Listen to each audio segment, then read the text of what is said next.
Uma agressão inédita em debates eleitorais repercutiu em todo o país. Um candidato deu uma cadeirada no seu adversário durante um debate para a prefeitura da maior cidade do país, São Paulo. Quais as consequências penais e eleitorais dessa violência? Direito penal e direito eleitoral são assuntos de cidadania. E é sobre isso que eu converso agora com Rafael Paiva, advogado criminalista. Rafael Paiva, bem-vindo ao Cidadania. Obrigado pela sua participação em nosso programa. Olá, eu que agradeço pelo convite e estou aqui à disposição para ajudar a elucidar as questões sobre esse evento extremamente chato, extremamente negativo nas eleições de São Paulo. É um evento, um episódio que atenta contra a própria democracia, como muitos já falaram, né? Mas vamos falar um pouco sobre o contexto do que aconteceu, né? Primeiramente, um candidato foi ofendido verbalmente por várias vezes, inclusive em debates anteriores, até que chegou ao momento em que veio esse crime, né? Essa cadeirada em outro adversário diante das câmeras, uma situação que jamais se viu em debates eleitorais no Brasil. Eu queria que você dissesse para a gente primeiro, dentro desse contexto, houve crime da parte dos dois candidatos que se ofenderam, que se agrediram? Houve crime apenas daquele que deu a cadeirada? Que crimes são esses? Eu queria que você falasse um pouco sobre esse aspecto penal dessa situação esdrúxula. Exatamente, uma situação lamentável. Bom, vamos por partes. Por parte do candidato que arremessou a cadeira, eu entendo que existe um crime de lesão corporal dolosa. Que dolosa? Quando há a vontade de produzir o resultado, atingir a integridade física de uma outra pessoa. Então, a cadeirada, ela resultou em uma lesão corporal. Então, nós temos um crime que é um crime de menor potencial ofensivo, previsto no artigo 129 do nosso Código Penal, que é o crime de lesão corporal dolosa leve. Talvez, se eventualmente trouxer algum tipo de consequência mais grave para o candidato atingido, e isso nós só vamos saber daqui a 30 dias, poderíamos suscitar aqui uma lesão corporal dolosa grave. Mas a grande tendência, pelo que eu vi, o candidato já está recuperado, já está atuando, já até participou de um outro debate, a tendência é que a gente fique mesmo na lesão corporal dolosa leve, certo? É importante a gente esclarecer que tem muita gente dizendo na internet, alguns juristas, de que se trata de uma tentativa de homicídio. Eu realmente acho que é muito forçação de barra ir por esse caminho da tentativa de homicídio. Não me parece que teria sido essa a intenção do candidato agressor. Então, eu fico mesmo com a ideia da lesão corporal dolosa leve. Mas e se a cadeira pega no olho e a pessoa fica cega? Bom, aí nós vamos trabalhar com o que aconteceu de fato. Aí seria uma lesão corporal dolosa gravíssima. E se em razão da lesão a pessoa viesse a morrer? Poderia acontecer. Cadeirada na cabeça, por exemplo.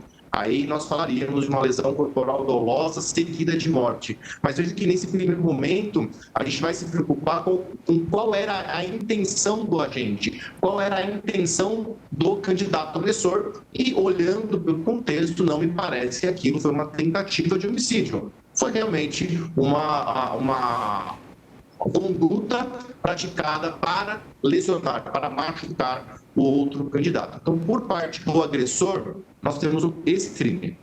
Agora, por parte do candidato que foi agredido, nós temos que analisar com mais detalhes, tá certo? Por quê? Teoricamente, poderia haver ali um crime contra a honra. Qual deles? Calúnia, injúria, difamação. Por que eu não acho que deva ir por esse caminho? No direito penal, a gente tem um instituto chamado de retorção imediata. Tá? O que é a retorção imediata? É justamente essa troca de farpas, né? Então, um ofende o outro de forma consecutiva, sucessiva. Então, nesse caso, um crime abarca o outro. O que não existe e também já vi pessoas falando, defendendo essa tese, que é um grande absurdo, é que houve, por parte do candidato agressor, uma chamada legítima defesa da honra. Isso não existe, mas a própria STF já proibiu, inclusive, essa tese em tribunais do júri, então nós não vamos falar em defesa da honra aqui. Você não defende a honra batendo, você defende a honra ofendendo também, não o contrário. Essa era uma pergunta justamente que eu ia trazer para você. Não pode ser equiparado, você falou de um instituto chamado retorção, né, que é justamente essa reação que o candidato teve contra ofensas que vinham sendo proferidas a ele, inclusive ofensas graves, né? O candidato que foi agredido, ele usou um termo chamado jack, que é um termo usado em presídios para qualificar aqueles detentos que foram acusados de estupro. Nesse caso, então, não se pode falar em legítima defesa na agressão com a cadeirada? Não existe legítima defesa da honra, certo? O que pode haver é a retorção imediata, mas a retorção ela tem que ser proporcional. Então, imagine, se alguém me ofende, eu posso ofender ela de volta. Tudo bem, não tem problema. Aí sim, eu estarei beneficiado por essa legítima defesa da honra, por essa retorção imediata.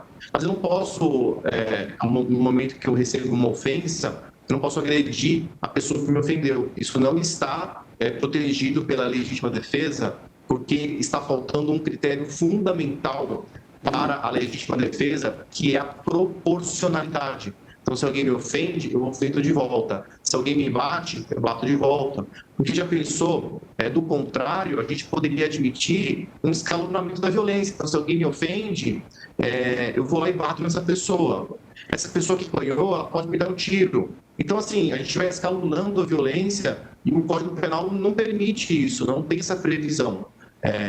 Então, por isso que eu entendo que, nesse caso em particular, o candidato agressor não poderá ser beneficiado com este Instituto do Direito Penal. Agora, o candidato que agrediu com a cadeirada, nós tivemos ali duas agressões, a agressão verbal e a agressão física. O candidato que agrediu com a cadeirada, ele depois em entrevistas, em manifestações públicas, ele alegou que agiu por emoção, que não se arrepende, mas principalmente alegando como uma reação humana às ofensas recebidas. O fato de ter agido sob forte emoção, na situação em que que aconteceu o fato, e pela gravidade das ofensas, isso poderia, eventualmente, numa questão, num processo criminal, atenuar uma pena ou mesmo livrá-lo de uma condenação? Com certeza, o Instituto do Domínio de Violenta Emoção, ele pode ser aplicado nesse caso, mas ele não extingue o crime. Tá? Ele tem uma função de atenuar a pena. Então, diz o Código Penal que quando alguém agindo sobre violenta emoção, logo após uma injusta provocação da vítima, que é o que me parece que realmente aconteceu nesse debate, ele pode ter a pena diminuída de 1/6 a 1/3. Veja que o crime ele continua existindo e a pena também, mas ela é consideravelmente diminuída, podendo chegar até 1/3 de diminuição dessa pena pelo agente ter agido sob domínio de violenta emoção. Aí sim, nós temos uma atenuante de pena. Agora, o candidato que deu a cadeirada, ele depois do fato, ele entrou com uma notícia crime contra o candidato agredido, aquele que proferiu as ofensas anteriormente à agressão física. Cabe esse tipo de ação? No caso, ele tem o direito a processar o candidato que o ofendeu verbalmente com essa notícia de crime, que foi de calúnia e difamação, mesmo depois de ter agredido ele, porque ele respondeu, né, com uma agressão física. Sim. Olha, a nossa Constituição garante a todos o direito de petição e o direito de ação. Então, sem sombra de dúvidas, esse candidato tem o direito de se socorrer ao judiciário para processar o outro candidato pelas ofensas proferidas. Como eu disse, há uma grande probabilidade de haver aqui a aplicação do Instituto da Retorção Imediata, porque as ofensas, eu assisti o debate, as ofensas foram mútuas. Então, um ofendeu o outro, um lançou ofensas graves ao outro, então um chamou de bandidinho, ligado ao crime organizado, outro falou dessa expressão Jack, que é estuprador. Então, a gente teve aqui ofensas mútuas. Então, eu entendo, como advogado, finalista, ambulante, que existe uma grande possibilidade dessa queixa-crime não ter sucesso no futuro. Mas é claro que o candidato que se sentiu ofendido, ele pode se socorrer no judiciário dessa situação e vai caber ao candidato a sua defesa. Lembrando que para esse tipo de ação, crimes contra a honra, nós estamos falando realmente falando de juridiquês aqui, mas eu explico, tá? De um crime de ação penal privada, ou seja, a pessoa que foi vítima, ela tem que contratar um advogado e tem que ingressar com a ação chamada de queixa-crime. Então, nesse caso, foi justamente o que o candidato que se sentiu ofendido fez, e essa queixa teve um prazo de 6 meses para ser proposta. Por isso que foi rapidamente proposta e distribuída no Judiciário Paulista. Agora, quando a gente trata de questões como aconteceu, né, durante esse debate, que a queixa-crime é por calúnia e difamação, o motivo da agressão foi em resposta a ofensas, entra aí, a gente começa a entrar num campo também da liberdade de expressão, né, de uma pessoa poder, num ambiente público, dirigir, qualificar um candidato como o que aconteceu durante esse debate para a Prefeitura de São Paulo. A liberdade de expressão, e aí especialmente esse direito, né, à honra, à vida privada, eles são mais restritos quando uma pessoa se torna um agente público, especialmente na seara política, né, já que estão ali todos expostos a críticas, e as críticas, muitas vezes, o que é bem comum, especialmente nos debates, são muito ácidas. E apelidos, qualificações que tentam diminuir o adversário são comuns dentro desses debates políticos. A regra é diferente, a lei entende de uma forma diferente esse instituto, direito à honra, direito à imagem, direito à vida privada, quando se entra na esfera política, especialmente, né, na esfera pública e política? Muito boa pergunta. Esse tema da liberdade de expressão, ele vem sendo e creio que será o grande tema jurídico dos próximos anos aqui no Brasil. Existem grandes debates sobre qual que são os limites da liberdade de expressão. Então, esse tema ele tem muito a ver com o nosso atual cenário jurídico no Brasil.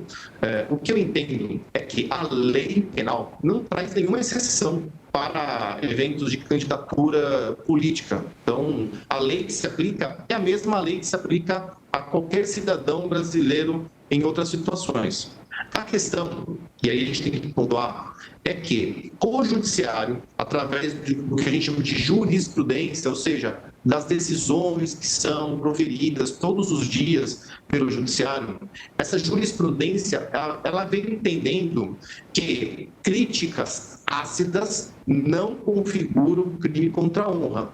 Só que o candidato, ele tem que saber qual é o limite da crítica e da ofensa. Então, se você faz uma crítica a uma pessoa, por mais grave que ela seja, ela não configura um crime contra a honra. E o próprio judiciário entende que esses candidatos, por estarem se expondo num pleito eleitoral tão gigantesco como que é a cadeira de prefeito de São Paulo, ou de prefeita de São Paulo, eles estão sujeitos a críticas muito mais contundentes do que uma pessoa que não está nesse pleito.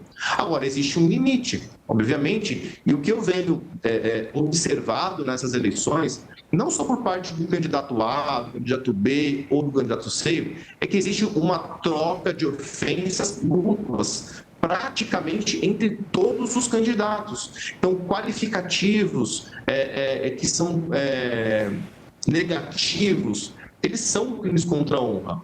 Agora, o detalhe é que, quando eu acuso algum candidato de praticar um crime, eu tenho um crime de calúnia, certo?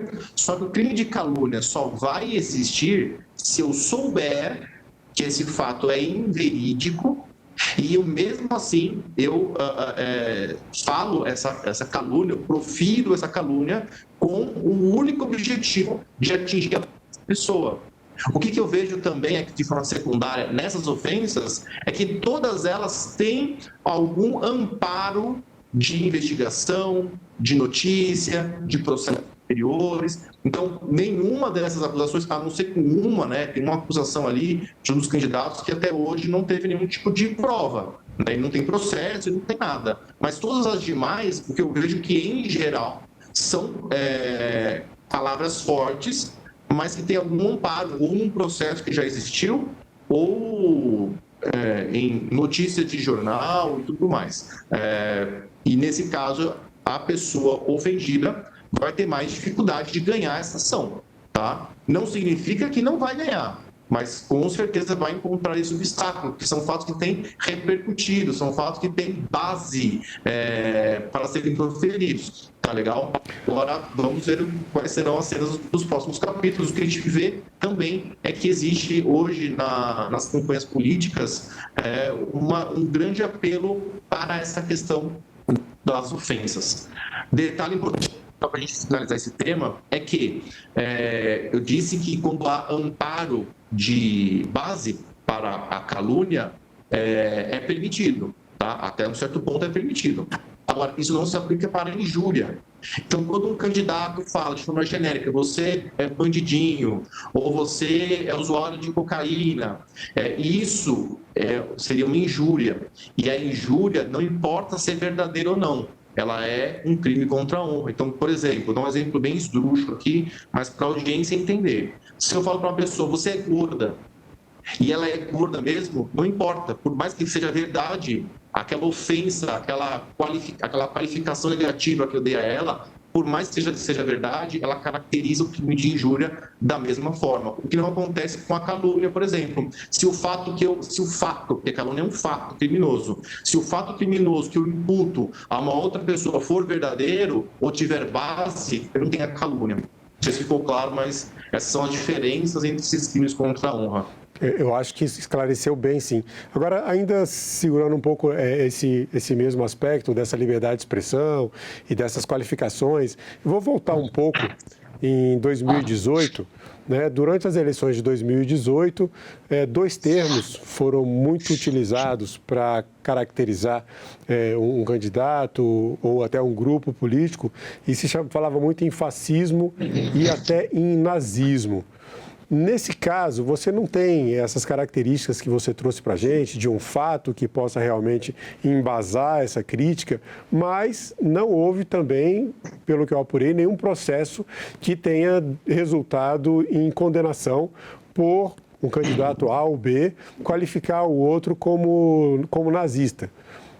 Esse caso tem algum crime do ponto de vista penal ou fica dentro dessa a liberdade que os candidatos têm de qualificar o outro durante o debate político? Muito bem. Essas ofensas mais abertas, mais genéricas, né? Então, você é fascista, você é nazista, você é genocida. Você veja que nenhuma delas tem um fato específico, né? Então, você é fascista porque você faz isso, isso, aquilo. Ou você é nazista porque você faz isso, isso, aquilo. Quando não tem um fato, é só um qualificativo negativo, e claramente é um qualificativo negativo, ninguém diz que o outro é fascista, nazista ou genocida com intuito positivo. As pessoas normalmente usam esses termos de forma negativa, porque negativos são, no final das contas, eu entendo que há aí a prática do crime de injúria. Tá? Porque a injúria, lembra, é a utilização de um qualificativo negativo. Agora, se eu disser, olha, o candidato A, ele é fascista porque ele defende isso, isso, aquilo. Eu posso ter aqui a imputação de um fato negativo, né? E aí esse fato negativo pode vir a caracterizar, por exemplo, uma difamação.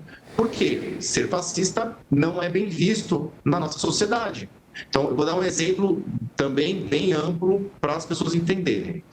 Se um vizinho diz, olha, a minha vizinha, ela faz programa toda sexta-feira, ela é uma garota de programa, tá? Fazer programa, ser garota de programa é crime? Não é crime. é permitido. Mas é uma conduta desonrosa em nossa sociedade? Como é que a nossa sociedade interpreta fazer programa? Como uma conduta negativa, depreciativa. Então, veja que como a imputação de um fato que é um fato desonroso para aquela pessoa, estaria diante do crime de difamação. Agora, se o ofensor diz, olha, a fulana é garota de programa, ele não está narrando um fato, ele não está dando um fato negativo, ele está dando um qualificativo. Então, aí eu entendo que haveria a prática do crime de injúria. E aí tanto faz também se é verdade ou não. Mesmo que eventualmente seja verdade, é um fato depreciativo que é explorado pela pessoa com o único intuito de causar para ele um abalo na sua honra perante a sociedade. Rafael, agora sim, do ponto de vista eleitoral, né, quais as consequências possíveis dessa troca de ofensas, dessa injúria, dessa cadeirada, né, que foi aquilo que ninguém imaginava ver em um debate eleitoral no Brasil? Isso pode resultar na cassação de um dos candidatos, desde a questão das ofensas até as ofensas verbais, e especialmente a injúria real que aconteceu, que foi essa agressão física contra um candidato. A lei eleitoral não traz nenhuma previsão de cassação de mandato, de chapa, por esses motivos, seja por ofensa, seja por agressão de candidatos, não há nenhuma previsão nesse sentido na lei eleitoral. Então, aplicando um princípio muito comum do direito, que é o princípio da legalidade, eu entendo que não existe nenhum motivo jurídico para a cassação de nenhuma das candidaturas, nem do candidato que ofendeu e nem do candidato que agrediu. O que pode acontecer é o próprio candidato voluntariamente retirar a sua candidatura ou até o próprio partido retirar aquela candidatura. Fora isso, não vejo nenhum sucesso em nenhuma ação na Justiça Eleitoral para a cassação de mandato. Haja vista que o fato aconteceu, todo mundo presencia todos os dias, as imagens estão aí, mas é algo que ainda depende de uma investigação, depende de um processo. Se no futuro esses processos resultarem em condenações e essas condenações transitarem em julgado, aí sim, esses candidatos terão a ficha suja, que nós falamos, não é? E aí ele estaria impedido pela lei da ficha limpa de participar de próximos pleitos eleitorais, das próximas eleições. Poderia resultar, por exemplo, numa eventual vitória de um candidato que cometeu uma agressão durante debates eleitorais e o processo correndo chegue à condenação, isso poderia chegar a uma cassação do mandato? De jeito nenhum. Não pode causar a cassação do mandato, porque a lei da ficha limpa ela vai abranger apenas novas candidaturas. Então, vamos supor que um desses candidatos se eleja, ele vai cumprir o mandato dele normalmente, mesmo que no meio desse mandato ele tenha várias condenações, a não ser que seja uma condenação por crime de responsabilidade perante a Câmara de Vereadores. É um outro procedimento e é com relação aos atos dele como prefeito. Então, o mandato dele também cobre essas atitudes. Agora, se vier a ser condenado no meio do mandato, ele não poderia se candidatar, por exemplo, a uma reeleição, porque essa candidatura sujaria o nome dele na próxima campanha e estaria barrado pela lei da ficha limpa. Rafael, a gente está falando aqui de eleições, democracia e tudo isso tem a ver com cidadania. Daí eu pergunto para você, nas suas palavras, o que é cidadania? Olha, cidadania, ela pode ser muitas coisas. Eu lembro que no meu ensino médio, cidadania era tipo uma aula de cidadania, né? Era você realmente ser uma boa pessoa, você colocar o lixo no lixo, atravessar